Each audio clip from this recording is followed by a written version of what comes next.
I'd like to tell you about the strangest secret in the world. Some years ago, the late Nobel Prize-winning Dr. Albert Schweitzer was being interviewed in London, and a reporter asked him, "Doctor, what's wrong with men today?" And the great doctor was silent a moment, and then he said, "Men simply don't think." It's about this that I want to talk with you. We live today in a golden age. This is an era that man has looked forward to, dreamed of, and worked toward for thousands of years. But since it's here, we pretty well take it for granted. We in America are particularly fortunate to live in the richest land that ever existed on the face of the earth, a land of abundant opportunity for everyone. But do you know what happens? Well, let's take 100 men who start even at the age of 25. Do you have any idea what will happen to those men by the time they're 65? These 100 men who all start even at the age of 25 believe they're going to be successful. If you asked any one of these men if he wanted to be a success, he'd tell you he did. And you'd notice that he was eager toward life, that there was a certain sparkle to his eye, an erectness to his carriage, and life seemed like a pretty interesting adventure to him. But by the time they're 65, 1 will be rich. 4 will be financially independent. 5 will still be working. 54 will be broke. Now think a moment. Out of the 100, only 5 make the grade. Now why do so many fail? What has happened to the sparkle that was there when they were 25? What's become of the dreams, the hopes, the plans? And why is there such a large disparity between what these men intended to do and what they actually accomplished? When we say about 5% achieve success, we have to define success. And here's the best definition I've ever been able to find. Success is the progressive realization of a worthy ideal. If a man is working toward a predetermined goal and knows where he's going, that man is a success. If he's not doing that, he's a failure. Success is the progressive realization of a worthy ideal. Rollo May, the distinguished psychiatrist, wrote a wonderful book called Man's Search for Himself. And in this book he says, the opposite of courage in our society is not cowardice. It is conformity. And there you have the trouble today. It's conformity, people acting like everyone else without knowing why, without knowing where they're going. Now think of it. In America right now, there are over 18 million people 65 years of age and older. And most of them are broke. They're dependent on someone else for life's necessities. Now, we learn to read by the time we're 7. We learn to make a living by the time we're 25. Usually by that time, we're not only making a living, we're supporting a family. And yet, by the time we're 65, we haven't learned how to become financially independent in the richest land that has ever been known. Why? We conform. And the trouble is that we're acting like the wrong percentage group, the 95 who don't succeed. Now, why do these people conform? Well, they really don't know. These people believe that their lives are shaped by circumstances, by things that happen to them, by exterior forces. They're outer-directed people. A survey was made one time that covered a lot of men, working men, and these men were asked, "Why do you work? Why do you get up in the morning?" 19 out of 20 had no idea. If you ask them, they'll say, well, everyone goes to work in the morning, and that's the reason they do it, because everyone else is doing it. Now let's get back to our definition of success. Who succeeds? The only person who succeeds is the person who is progressively realizing a worthy ideal. He's the person who says, I'm going to become this, and then begins to work toward that goal. I'll tell you who the successful people are. A success is the school teacher who's teaching school because that's what he or she wants to do. The success is the woman who's a wife and mother because she wanted to become a wife and mother and is doing a good job of it. The success is the man who runs the corner gas station because that was his dream. That's what he wanted to do. The success is the successful salesman who wants to become a top-notch salesman and grow and build with his organization. A success is anyone who is doing deliberately a predetermined job because that's what he decided to do deliberately. But only 1 out of 20 does that. That's why today there isn't really any competition unless we make it for ourselves. Instead of competing, all we have to do is create. You know, for 20 years, I looked for the key which would determine what would happen to a human being. Was there a key I wanted to know which would make the future a promise that we could foretell to a large extent? Was there a key that would guarantee a person's becoming successful if he only knew about it and knew how to use it? Well, there is such a key, and I've found it. Have you ever wondered why so many men work so hard and honestly without ever achieving anything in particular, and others don't seem to work hard and yet seem to get everything? They seem to have the magic touch. You've heard them say that about someone. Everything he touches turns to gold. And have you ever noticed that a man who becomes successful tends to continue to become successful? And on the other hand, have you noticed how a man who's a failure tends to continue to fail? Well, it's because of goals. Some of us have goals, some don't. People with goals succeed because they know where they're going. It's that simple. Think of a ship leaving a harbor, and think of it with the complete voyage mapped out and planned. The captain and crew know exactly where it's going and how long it'll take. It has a definite goal. Now, 9,999 times out of 10,000, it will get to where it started out to get. Now, let's take another ship, just like the first, only let's not put a crew on it or a captain at the helm. Let's give it no aiming point, no goal, no destination. We just start the engines and let it go. I think you'll agree with me that if it gets out of the harbor at all, it will either sink or wind up on some deserted beach, a derelict. It can't go any place because it has no destination and no guidance, and it's the same with a human being. Take the salesman, for example. There's no other person in the world today with the future of a good salesman. Selling is the world's highest paid profession, if we're good at it and if we know where we're going. Every company needs top-notch salesmen, and they reward those men. The sky's the limit for them. But how many can you find? Someone once said the human race is fixed, not to prevent the strong from winning, but to prevent the weak from losing. The American economy today can be likened to a convoy in time of war. The entire economy is slowed down to protect its weakest link, just as the convoy had to go at the speed that would permit its slowest vessel to remain in formation. That's why it's so easy to make a living today. It takes no particular brains or talent to make a living and support a family today. So we have a plateau of so-called security, if that's what a person's looking for. But we do have to decide how high above this plateau we want to aim. Now let's get back to the strangest secret in the world, the story that I wanted to tell you today. Why do men with goals succeed in life and men without them fail? Well, let me tell you something which, if you really understand it, will alter your life immediately. If you understand completely what I'm going to tell you from this moment on, your life will never be the same again. You will suddenly find that good luck just seems to be attracted to you. The things you want just seem to fall in line, and from now on you won't have the problems, the worries, the gnawing lump of anxiety that perhaps you've experienced before. Doubt, fear, well, they'll be things of the past. Here's the key to success and the key to failure. We become what we think about. Now let me say that again. We become what we think about. Throughout all history, the great wise men and teachers, philosophers and prophets have disagreed with one another on many different things. It's only on this one point that they are in complete and unanimous agreement. Listen to what Marcus Aurelius, the great Roman emperor, said. A man's life is what his thoughts make of it. Disraeli said this. Everything comes if a man will only wait. I've brought myself by long meditation to the conviction that a human being with a settled purpose must accomplish it, and that nothing can resist a will that will stake even existence for its fulfillment. Ralph Waldo Emerson said this, a man is what he thinks about all day long. William James said, the greatest discovery of my generation is that human beings can alter their lives by altering their attitudes of mind. And he also said, we need only in cold blood act as if the thing in question were real, and it will become infallibly real by growing into such a connection with our life that it will become real. It will become so knit with habit and emotion that our interest in it will be those which characterize belief. And he also said, if you only care enough for a result, you will almost certainly attain it. If you wish to be rich, you will be rich. If you wish to be learned, you will be learned. If you wish to be good, you will be good. Only you must then really wish these things and wish them exclusively, and not wish at the same time 100 other incompatible things just as strongly. In the Bible, you read in Mark 9:23, if thou canst believe, all things are possible to him that believeth. My old friend Dr. Norman Vincent Peale put it this way, this is one of the greatest laws in the universe. Fervently do I wish I had discovered it as a very young man. It dawned upon me much later in life, and I found it to be one of the greatest, if not my greatest discovery outside of my relationship to God. The great law, briefly and simply stated, is that if you think in negative terms, you will get negative results. If you think in positive terms, you will achieve positive results.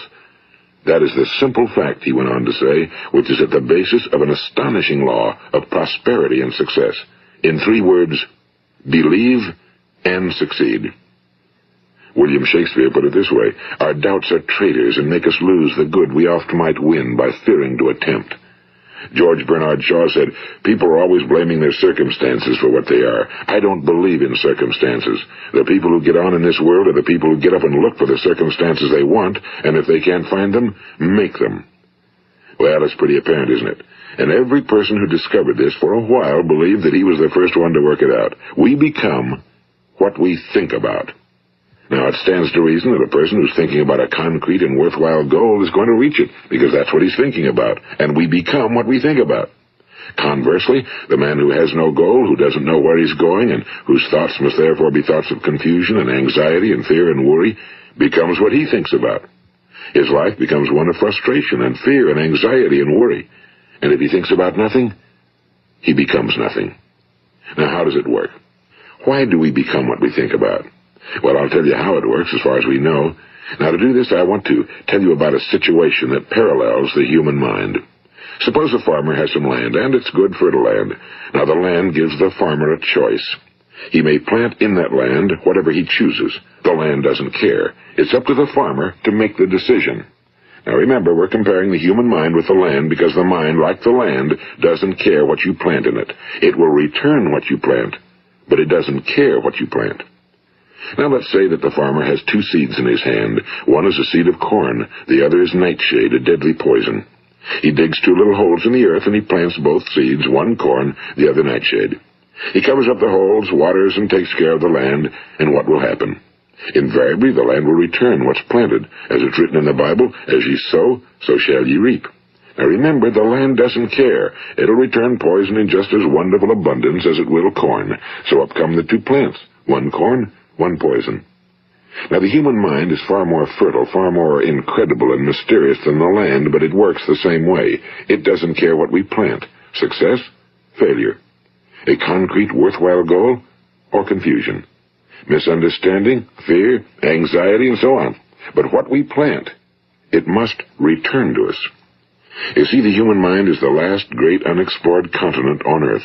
It contains riches beyond our wildest dreams. It will return anything we want to plant. Now, you might say, well, if that's true, why don't people use their minds more? Well, I think they figured out an answer to that one, too. Our mind comes as standard equipment at birth. It's free, and things that are given to us for nothing we place little value on. Things that we pay money for, we value. The paradox is that exactly the reverse is true. Everything that's really worthwhile in life came to us free. Our minds, our souls, our bodies, our hopes, our dreams, our ambitions, our intelligence, our love of family and children and friends and country, all these priceless possessions are free. But the things that cost us money are actually very cheap and can be replaced at any time. A good man can be completely wiped out and make another fortune. He can do that several times. Even if our home burns down, we can rebuild it. But the things we got for nothing, we can never replace. The human mind isn't used because we take it for granted. Familiarity breeds contempt. It can do any kind of job we assign to it, but generally speaking, we use it for little jobs instead of big, important ones.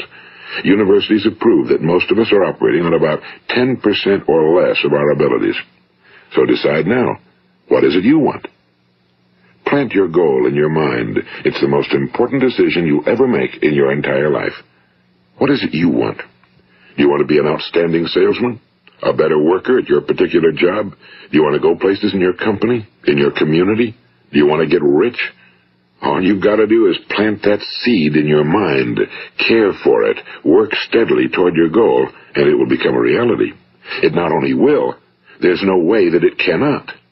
You see, that's a law, like the laws of Sir Isaac Newton, the laws of gravity. If you get on top of a building and jump off, you'll always go down. You'll never go up, and it's the same with all the other laws of nature. They always work. They're inflexible. Think about your goal in a relaxed, positive way. Picture yourself in your mind's eye as having already achieved this goal. See yourself doing the things you will be doing when you've reached your goal. Ours has been called the phenobarbital age, the age of ulcers and nervous breakdowns and tranquilizers. At a time when medical research has raised us to a new plateau of good health and longevity, far too many of us worry ourselves into an early grave trying to cope with things in our own little personal ways without learning a few great laws that will take care of everything for us. These things we bring on ourselves through our habitual way of thinking. Every one of us is the sum total of his own thoughts. He is where he is because that's exactly where he really wants to be, whether he'll admit that or not. Each of us must live off the fruit of his thoughts in the future, because what you think today and tomorrow, next month and next year, will mold your life and determine your future. You're guided by your mind. I remember one time I was driving through eastern Arizona, and I saw one of those giant earth-moving machines roaring along the road at about 35 miles an hour with what looked like 30 tons of dirt in it. A tremendous, incredible machine, and there was a little man perched way up on top with the wheel in his hands guiding it. And as I drove along, I was struck by the similarity of that machine to the human mind. Just suppose you're sitting at the controls of such a vast source of energy. Are you going to sit back and fold your arms and let it run itself into a ditch? Or are you going to keep both hands firmly on the wheel and control and direct this power to a specific, worthwhile purpose? It's up to you. You're in the driver's seat. You see, the very law that gives us success is a two-edged sword. We must control our thinking. The same rule that can lead a man to a life of success, wealth, happiness, and all the things he ever dreamed of for himself and his family. That very same law can lead him into the gutter. It's all in how he uses it, for good or for bad. This is the strangest secret in the world. Now, why do I say it's strange, and why do I call it a secret? Actually, it isn't a secret at all. It was first promulgated by some of the earliest wise men, and it appears again and again throughout the Bible, but very few people have learned it, understand it. That's why it's strange, and why for some equally strange reason it virtually remains a secret. I believe that you could go out and walk down the main street of your town and ask one man after another what the secret of success is, and you probably wouldn't run into one man in a month who could tell you. Now, this information is enormously valuable to us if we really understand it and apply it. It's valuable to us not only for our own lives, but the lives of those around us, our families, employees, associates, and friends. Life should be an exciting adventure. It should never be a bore. A man should live fully, be alive. He should be glad to get out of bed in the morning. He should be doing a job he likes to do because he does it well. One time I heard Grove Patterson, the great late editor-in-chief of the Toledo Daily Blade, make a speech, and as he concluded his speech, he said something I've never forgotten. He said, "My years in the newspaper business have convinced me of several things.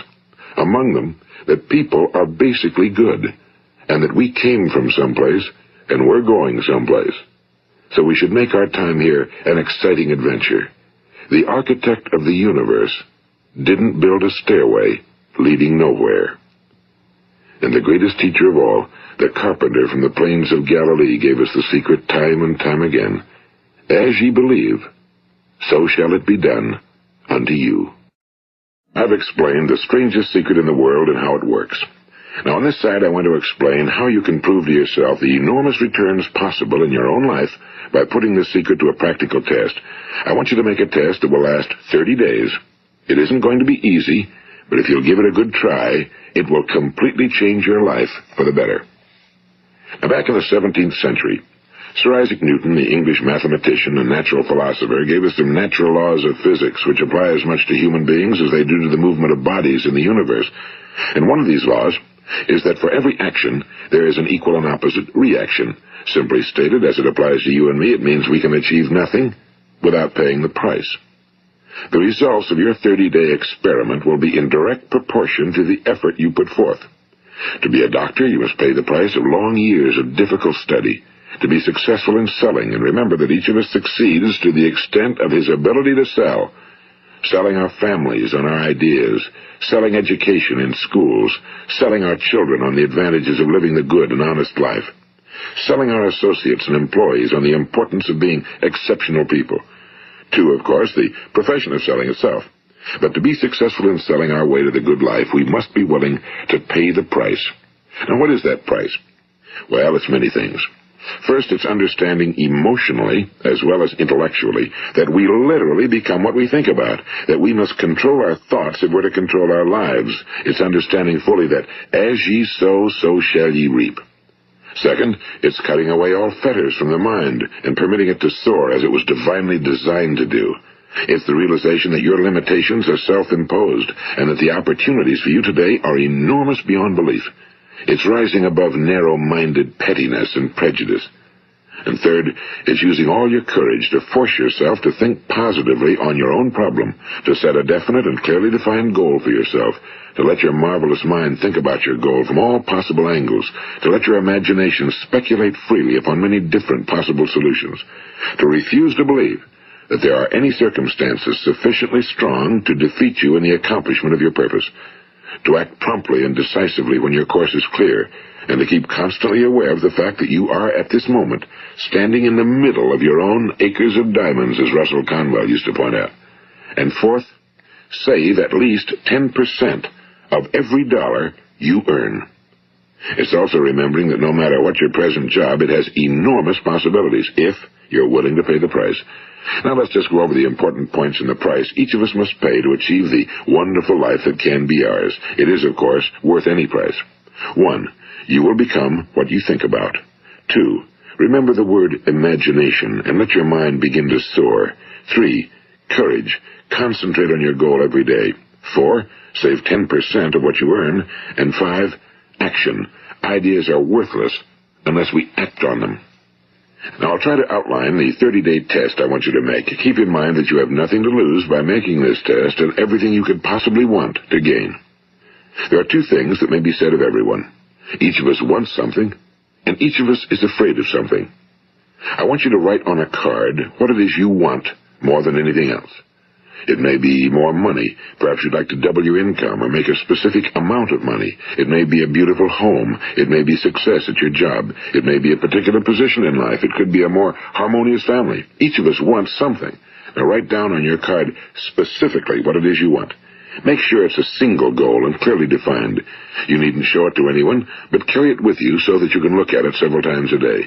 Think about it in a cheerful, relaxed, positive way each morning when you get up, and immediately you have something to work for, something to get out of bed for, something to live for.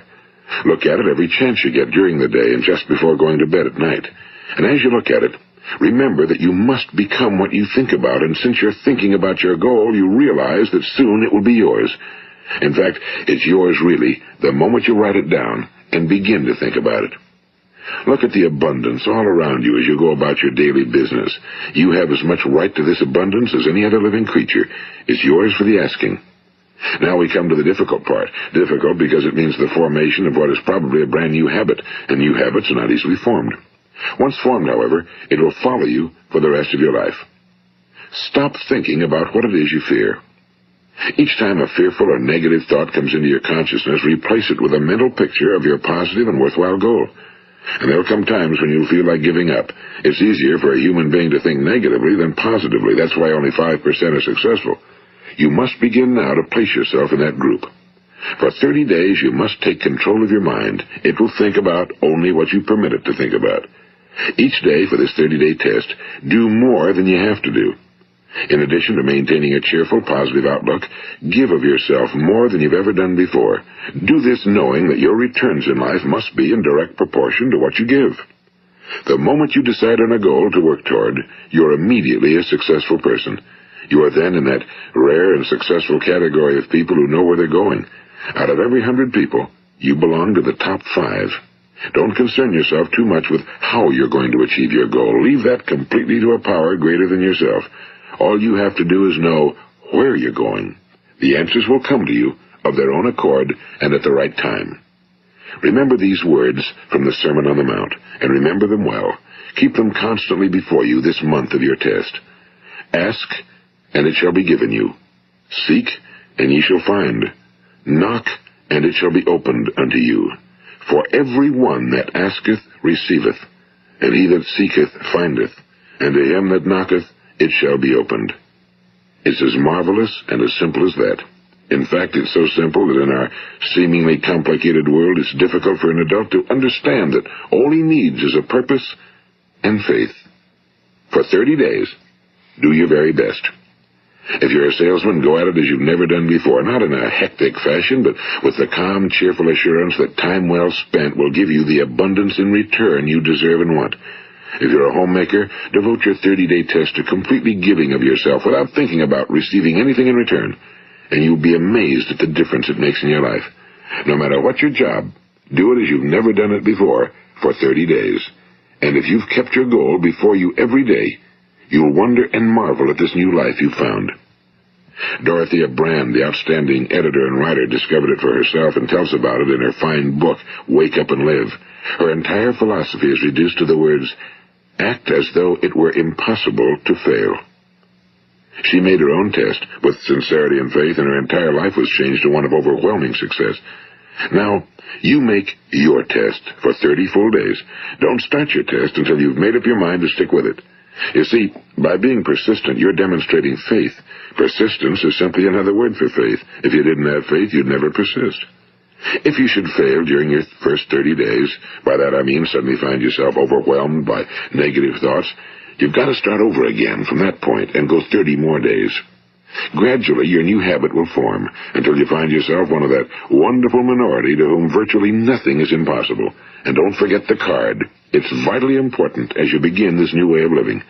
On one side of the card, write your goal, whatever it may be. On the other side, write the words we've quoted from the Sermon on the Mount. Ask, and it shall be given you. Seek, and ye shall find. Knock, and it shall be opened unto you.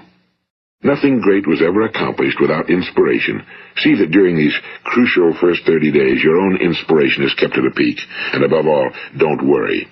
Worry brings fear, and fear is crippling. The only thing that can cause you to worry during your test is trying to do it all yourself. Know that all you have to do is hold your goal before you. Everything else will take care of itself. Remember also to keep calm and cheerful. Don't let petty things annoy you and get you off course. Now, since making this test is difficult, some will say, why should I bother? Well, look at the alternative. No one wants to be a failure. No one really wants to be a mediocre individual. No one wants a life constantly filled with worry and fear and frustration. Therefore, remember that you must reap that which you sow. If you sow negative thoughts, your life will be filled with negative things. If you sow positive thoughts, your life will be cheerful, successful, and positive. Now, gradually, you will have a tendency to forget what you've heard on this recording. Play it often. Keep reminding yourself of what you must do to form this new habit.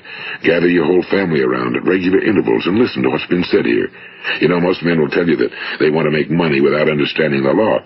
The only people who make money work in a mint. The rest of us must earn money. This is what causes those who keep looking for something for nothing or a free ride to fail in life.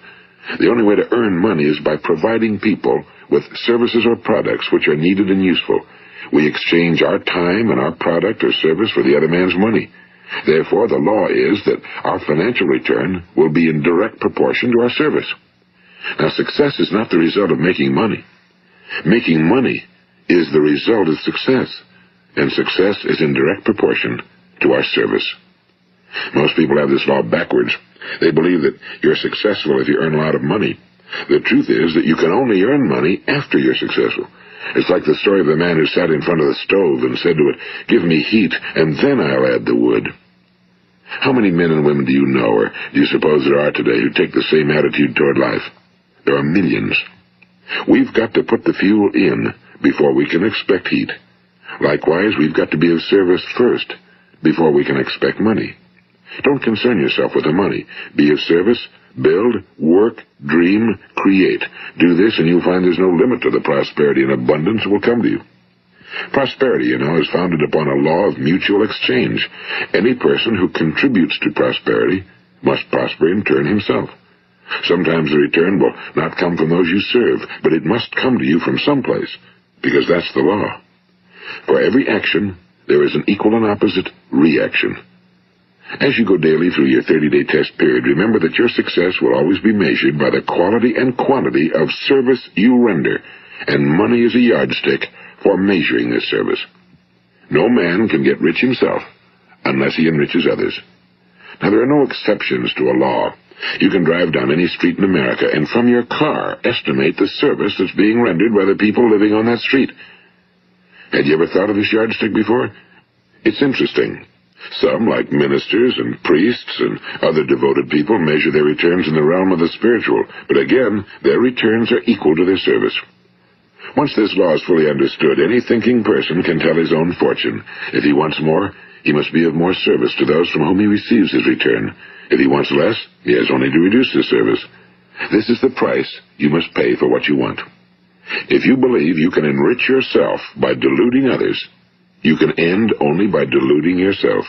It may take some time, but just as surely as you breathe, you'll get back what you put out. Don't ever make the mistake of thinking you can avert this. It's impossible. The prisons and the streets where the lonely walk are filled with people who tried to make new laws just for themselves. We may avoid the laws of man for a while, but there are greater laws that cannot be broken. An outstanding medical doctor recently pointed out 6 steps that will help you realize success. 1. Set yourself a definite goal. 2. Quit running yourself down. 3. Stop thinking of all the reasons why you cannot be successful and instead think of all the reasons why you can. 4. Trace your attitudes back through your childhood and try to discover where you first got the idea you couldn't be successful, if that's the way you've been thinking. 5. Change the image you have of yourself by writing out a description of the person you would like to be. And 6. Act the part of the successful person you have decided to become. The doctor who wrote those words is a noted West Coast psychiatrist, Dr. David Harold Fink. Do what the experts since the dawn of recorded history have told you must do. Pay the price by becoming the person you want to become. It's not nearly as difficult as living unsuccessfully. Make your 30-day test, then repeat it again, and each time it will become more a part of you until you'll wonder how you could ever have lived any other way. Live this new way and the floodgates of abundance will open and pour over you more riches than you may have dreamed existed. Money? Yes, lots of it. But what's more important, you'll have peace. You'll be in that wonderful minority who lead calm, cheerful, successful lives. Start today. You have nothing to lose, but you have a whole life to win. This is Earl Nightingale, and thank you.